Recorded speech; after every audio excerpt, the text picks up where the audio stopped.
नमस्कार दोस्तों, स्वागत है आप सबका जैन इन्वेस्टर्स यूट्यूब चैनल में। दोस्तों, आज हम एक ऐसी कंपनी का स्टॉक देखने वाले हैं जो भारत में एनर्जी स्पंज आयन के निर्माण, बिजली उत्पादन और खनन गतिविधियों यानी माइनिंग एक्टिविटीज के व्यवसाय में लगी हुई है। इस कंपनी के स्टॉक ने बीते एक साल में अपने इन्वेस्टर्स को मल्टी बैगर रिटर्न दिया है और एक ही साल में इसने एक साल पहले जहां इस शेयर की कीमत 88 रुपए के आसपास ट्रेड कर रही थी, वही अब ये 192 की लेवल पर जा चुकी है। बीते एक साल में इस शेयर ने 118% का रिटर्न दिया है अपने शेयर होल्डर्स को। दोस्तों, पिछले सिर्फ 3 महीनों की बात कर ले तो जहां मार्केट सेंटिमेंट कंप्लीटली वोलाटाइल चल रहा है, बहुत ही निगेटिव सेंटिमेंट चल रहा है मार्केट में, उस टाइम में भी पिछले 3 महीनों में इस शेयर का जो रिटर्न है वो 38% का है और पिछले एक महीने में भी ये 12% ऊपर जा चुका है। पिछले एक हफ्ते में जहां मार्केट फिर से डाउन डाउन जा रहा है, वहां पर भी 3% का उछाल इस शेयर में देखा गया है। तो ये शेयर है दोस्तों Lloyds metals and energy limited company का शेयर। दोस्तों, आइए जानते हैं इस शेयर के बारे में। पिछले कुछ महीनों से चल रही जो बिकवाली है और ओवरऑल निगेटिव मार्केट सेंटीमेंट चल रहा है, उसका इस कंपनी के शेयर पर भी थोड़ा बहुत असर जरूर देखा गया और फिलहाल ये शेयर अपने 52 वीक की हाई लेवल से 21% नीचे ट्रेड कर रहा है। दोस्तों, हालांकि पिछले 3 महीनों में इसमें जरूर स्ट्रॉन्ग रिबाउंड देखा गया, एक अच्छे वॉल्यूम के साथ रिबाउंड देखा गया है और 38% के रिटर्न के साथ ये अब पॉजिटिव में आ चुका है। दोस्तों, इसके साथ साथ अगर कोरोना के बाद की बात कर ले दोस्तों, मार्च 2020 के बाद की, तो इस शेयर में 7 रुपए की लो लेवल छुई थी दोस्तों और वहां से अब ये 4275% बढ़कर, बहुत ही जबरदस्त 4275% बढ़कर इसने अपने शेयर होल्डर्स को 43 गुना का फायदा करवा दिया है पिछले सिर्फ और सिर्फ 2.5 साल में। दोस्तों, आज हम देखेंगे इस कंपनी के बारे में, इस कंपनी के पास परफॉर्मेंस के बारे में, फाइनेंशियल्स के बारे में, कंपनी के स्ट्रॉन्ग पॉइंट्स और नेगेटिव पॉइंट्स की बात कर लेंगे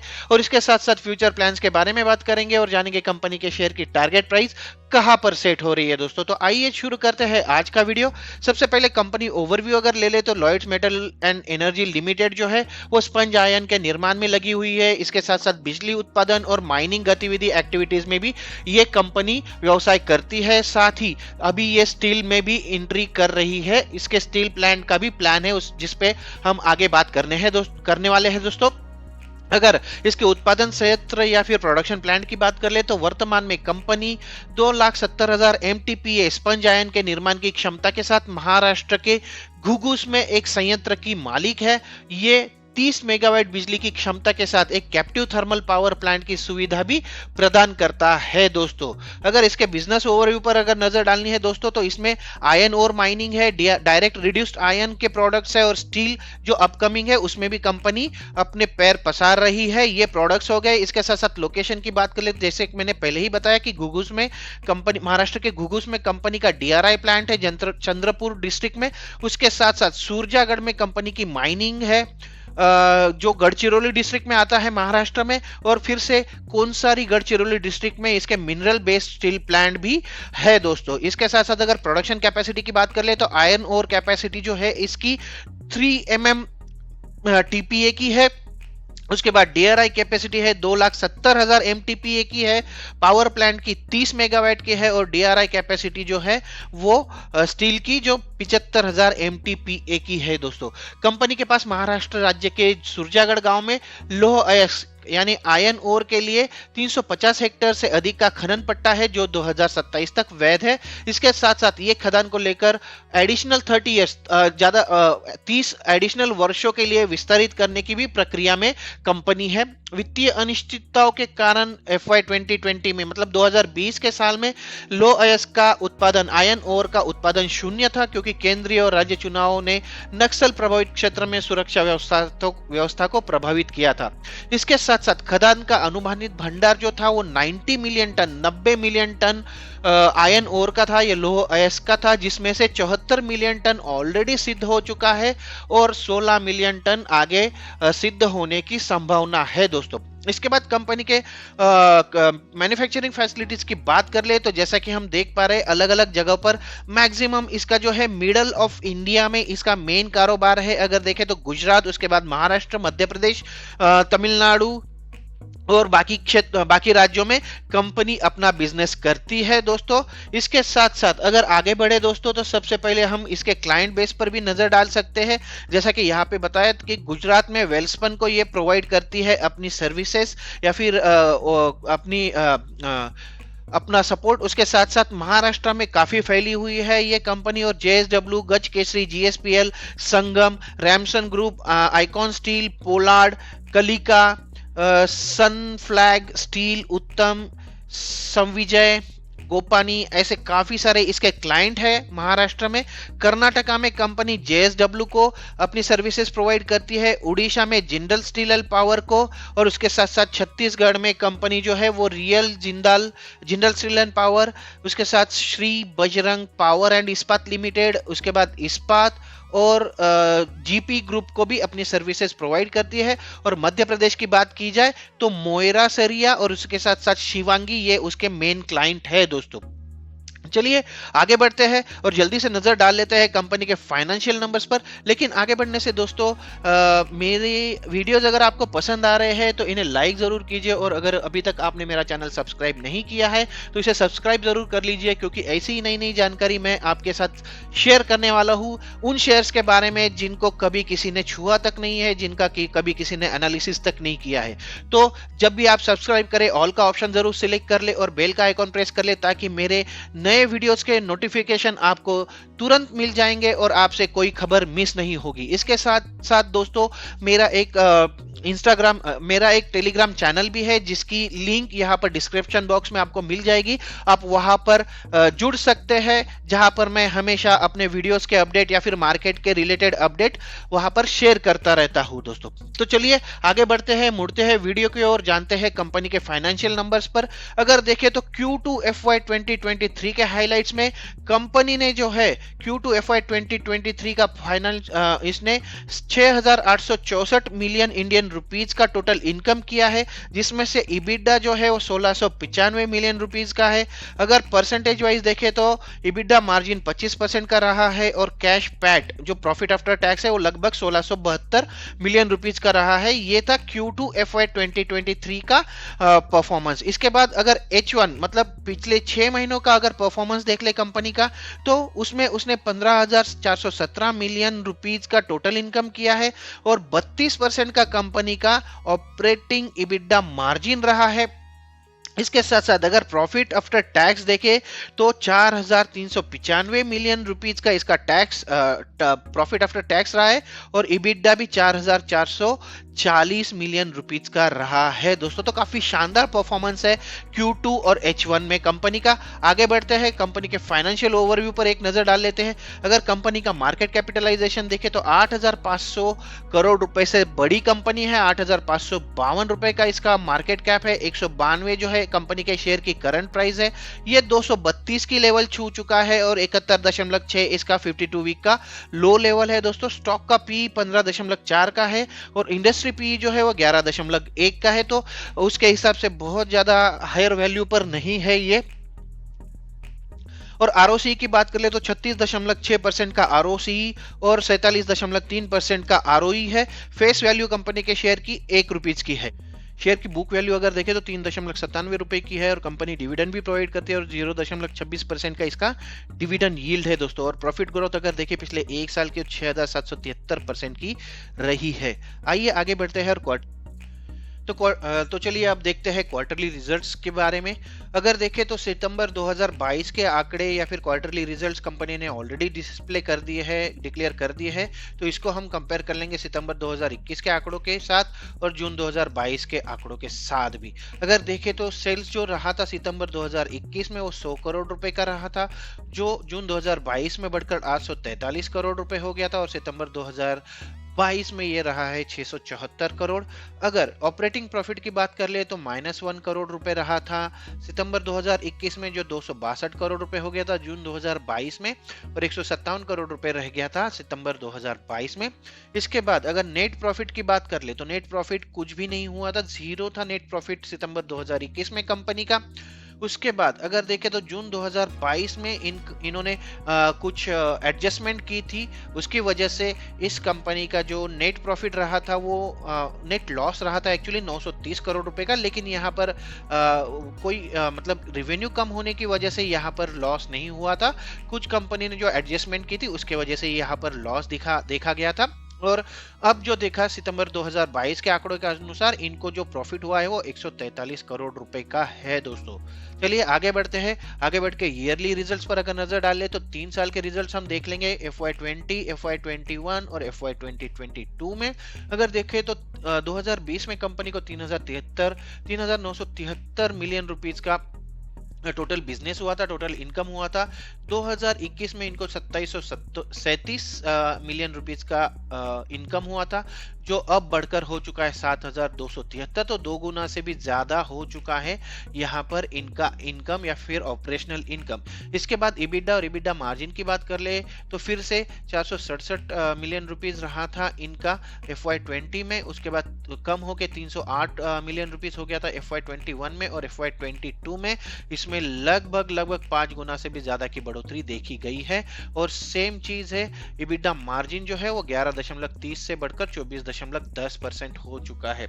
इसके बाद प्रॉफिट आफ्टर टैक्स की अगर बात कर ले और उसके मार्जिन की बात कर ले तो FY20 में इनको 318 करोड़ रुपए 3 से 18 मिलियन रुपीस का प्रॉफिट हुआ था, जो 8.56% था इनका। उसके बाद FY20 में इनको सिर्फ 1 मिलियन रुपीस का प्रॉफिट हुआ था और 0.04% था, और FY2022 में ये 13.95% रहा है इनका पैट मार्जिन, और 973 मिलियन रुपीस हो चुका है। ROCE और ROE की वैल्यू भी यहाँ पर काफी शानदार नजर आ रही है दोस्तों, जहाँ पर अच्छा ग्रोथ यहाँ पर इनको मिल रहा है। चलिए आगे बढ़ते हैं, हिस्टोरिकल रिजल्ट्स की बात कर ले। अगर देखिए कंपाउंडेड सेल्स ग्रोथ कंपनी का रहा है -4% 10 साल के लिए, लेकिन 5 साल के लिए 13% और पिछले 3 साल के लिए 14% एक एवरेज रहा है सेल्स ग्रोथ। लेकिन पिछले 1 साल में लगभग 450% का average growth compounded sales growth दिखाया है कंपनी ने। कंपाउंडेड प्रॉफिट ग्रोथ की बात कर ले तो इसके आंकड़े मुझे काफी पसंद आ रहे हैं दोस्तों, काफी शानदार नंबर है यहाँ पर। 10 साल के लिए 45%, 5 साल के लिए 93%, 3 साल के लिए 97% और पिछले 1 साल में 12 महीनों में तो ये 6773% रह चुका है कंपाउंडेड प्रॉफिट ग्रोथ। तो ये लगातार इंक्रीजिंग है दोस्तों, काफी शानदार नंबर्स है। आगे बढ़ते हैं, स्टॉक प्राइस CAGR की बात कर ले तो ये आंकड़े भी बहुत ही शानदार है। 10 साल के लिए 39% का CAGR, 5 साल के लिए 55% का CAGR, 3 साल के लिए 176% का CAGR दिखा रही है कंपनी, और 1 साल के लिए 117% का स्टॉक प्राइस CAGR दिखा रही है, जो कि फिनोमिनल नंबर्स है। और रिटर्न ऑन इक्विटी की अगर बात कर ले तो यहाँ पर भी नंबर बहुत ही शानदार है दोस्तों। 10 साल के लिए भले ही ये 14% है, लेकिन 5 साल के लिए 28% का रिटर्न ऑन इक्विटी, 3 साल के लिए 30% का, और पिछले 1 साल में तो 47% का रिटर्न ऑन इक्विटी दिया है इस कंपनी ने अपने शेयर होल्डर्स को। चलिए आगे बढ़ते हैं और रिवेन्यू ब्रेकअप की बात कर लेते हैं। अगर रिवेन्यू की बात कर ले तो Q1 FY 2023 का जो रिवेन्यू ब्रेकअप है वो हमारे पास आ चुका है। इसके हिसाब से माइनिंग से कंपनी को 76% का रिवेन्यू जनरेट होता है, DRI सेक्शन से इनका 22% और पावर सेक्शन से इनका 2% का रिवेन्यू जनरेट होता है। इसके बाद अगर शेयर होल्डिंग पैटर्न्स की बात कर ले तो कंपनी के जो प्रमोटर है उनके पास लगभग 37% की हिस्सेदारी है, और इतनी ही हिस्सेदारी त्रिवेणी अर्थ मूवर प्राइवेट लिमिटेड के पास है, और पब्लिक के पास 25.4% की हिस्सेदारी है दोस्तों।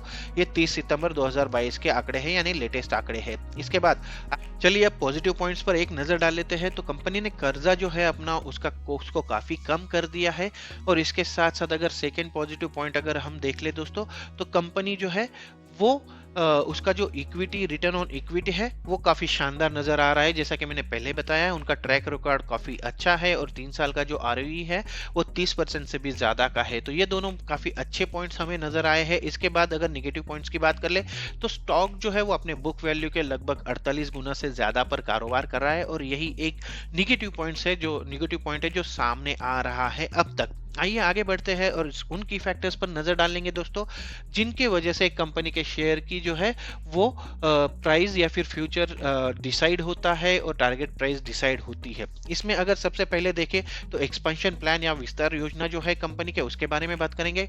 कंपनी के उत्पादन के लिए इंडक्शन फर्नेस, रोलिंग मिल और सबमर्जर आर्क फर्नेस स्थापित करके घुघस संयंत्र के उत्पादन का विस्तार करने की योजना है, जिससे सिलिया या इनगोट्स बिलेट्स जो है वो 5 लाख टीपीए की क्षमता हो जाएगी। टीएमटी और लॉन्ग प्रोडक्ट्स की 5 लाख टीपीए की क्षमता हो जाएगी। फेरो अलॉय की भी 25,000 टीपीए की क्षमता हो जाएगी। और इस विस्तार की अनुमानित लागत जो है वो लगभग 760 करोड़ रुपए है दोस्तों। इसके साथ साथ कंपनी ने नए इस्पात या स्टील संयंत्र के लिए भी प्रस्ताव दिया है। कंपनी ने महाराष्ट्र के कोनसारी गांव में एक नया खनिज आधारित इस्पात संयंत्र स्थापित करने का प्रस्ताव रखा है और संबंधित विभागों से आवश्यक अनुमति की प्रतीक्षा कर रही है ये कंपनी। इस संयंत्र की जो प्रस्तावित क्षमता है वो इस प्रकार है, जैसे लोह अयस्क या आयन और बेनिफिशिएशन जो रहेगा वो लगभग 2 लाख टीपीए का रहेगा। स्पंज आयन का 4,38,000 टीपीए का रहेगा। कैप्टिव पावर का 47 मेगावाट। लो अयस्क या आयन और क्रशिंग एंड स्क्रीनिंग का 2 लाख टीपीए। पेलेट प्लांट का 1 MTPA। कोयला गैसीफायर या कोल गैसीफायर का 40,000 NM3 पर आवर या प्रति घंटा। इस परियोजना की जो अनुमानित लागत है वो दोस्तों वो लगभग 700 करोड़ रुपए की है। इन दोनों परियोजनाओं को अगले 8 वर्षों में अलग अलग चरणों में पूरा किया जाना है दोस्तों। इसके साथ आगे बढ़ते हैं और देखते हैं कि कंपनी जॉइंट वेंचर किसके साथ कर रही है। तो कंपनी ने जो है महाराष्ट्र में सुरजागढ़ में पट्टे पर दी गई खदान में खनन कार्यों के लिए त्रिवेणी अर्थ मूवर्स प्राइवेट लिमिटेड के साथ एक संयुक्त उद्यम किया है दोस्तों। इस संयुक्त उद्यम का लक्ष्य जो है वो खनन कार्यों को फिर से शुरू करना और 12 महीनों में लगभग 1 मीट्रिक टन और लगभग 3 वर्षों में 3 मीट्रिक टन खदान की रेटेड क्षमता तक बढ़ाना है। इस गतिविधि के लिए लॉयड्स मेटल्स द्वारा शून्य पूंजी निवेश किया जाएगा। तो इसमें कंपनी का कोई भी कैपिटल यूज नहीं होगा और सारी की सारी जो पैसा लगेगा वो त्रिवेणी अर्थ मूवर्स के द्वारा लगाया जाएगा। तो इसके लिए कंपनी ने त्रिवेणी अर्थ मूवर्स को क्या दिया है उसके बारे में हम बात कर लेंगे। तो त्रिवेणी अर्थ मूवर्स को जून 2021 में कंपनी ने 20 रुपए प्रति शेयर की कीमत पर 1 रुपए फेस वैल्यू के 9 लाख इक्विटी शेयर आवंटित किए हैं। इसने डिबेंचर धारक के विकल्प पर 1 लाख वैकल्पिक रूप से पूरी तरह से परिवर्तनीय डिबेंचर, जिसे OFCDs कहा जाता है, उनको 20 रुपए प्रति डिबेंचर की कीमत पर जारी किया है। कुल मिलाकर कंपनी ने तरजीही आवंटन के माध्यम से त्रिवेणी अर्थ मूवर्स प्राइवेट लिमिटेड से लगभग 200 करोड़ रुपए जुटाए हैं दोस्तों। आइए आगे बढ़ते हैं और कंपनी के शेयर के टारगेट प्राइस के बारे में हम बात कर लेंगे। ओवरऑल हमने देखा कंपनी का बिजनेस क्या है और उसके बारे में जानकर एक बात तो समझ में आ रही है दोस्तों कि ये कंपनी का बिजनेस जो है वो आउटलुक काफ़ी स्ट्रांग है। जैसे कंपनी माइनिंग में सेक्टर्स में है और उसमें कभी मतलब बहुत ही मुश्किल है कि किसी माइनिंग सेक्टर की कंपनी में थोड़ा बहुत प्रॉब्लम आ जाए। इसके बाद कंपनी के फाइनेंशियल आंकड़े काफ़ी दमदार रहे हैं। कंपनी का प्रॉफिट 2021 में 0 था। ज़रूर ये कोरोना की वजह से प्रभावित था, कोई प्रोडक्शन नहीं हुआ था, लेकिन उसके मुकाबले 2022 में अगर देखें तो 97 करोड़ रुपए हो चुका है। इसके बाद ओवरऑल कोरोना के लो लेवल से उठकर कंपनी ने बहुत ही शानदार रिटर्न दिया है। लगभग 43 गुना कर दिया है अपने शेयर होल्डर्स के इन्वेस्टमेंट को। तो यहाँ पर काफी शानदार उछाल देखा गया है कंपनी के परफॉर्मेंस पर। तो मैं यही सजेस्ट करूंगा दोस्तों इस शेयर में कि अभी भी इस शेयर में दम है और अगर आपको इसमें इन्वेस्ट करना है तो आप मतलब थोड़ा थोड़ा करके इसमें इन्वेस्ट कर सकते हैं पैसा। अगर टारगेट प्राइस स्पेसिफिक बात करें तो अगले 12 महीनों में मेरे हिसाब से शेयर की जो प्राइस है उसमें 40 से 45% का मिनिमम रिटर्न देने की उम्मीद है और ये 250 से 250 से 270 की लेवल छू सकती है, ऐसा मेरा अनुमान है दोस्तों। तो ये था दोस्तों Lloyds metals and energy limited company के शेयर का फुल एनालिसिस। अगर आपके मन में इस स्टॉक को लेकर कोई सवाल है तो आप कमेंट बॉक्स में जरूर बताइए और मैं जरूर आपके सवालों के जवाब देने की कोशिश करूंगा। आशा करता हूं कि ये वीडियो आपके काम आएगा आगे की स्ट्रेटेजी डिसाइड करने के लिए। तो आज के वीडियो में बस इतना ही। मिलते हैं अगले वीडियो में एक नए शेयर के साथ, एक नई जानकारी के साथ। तब तक के लिए नमस्कार दोस्तों।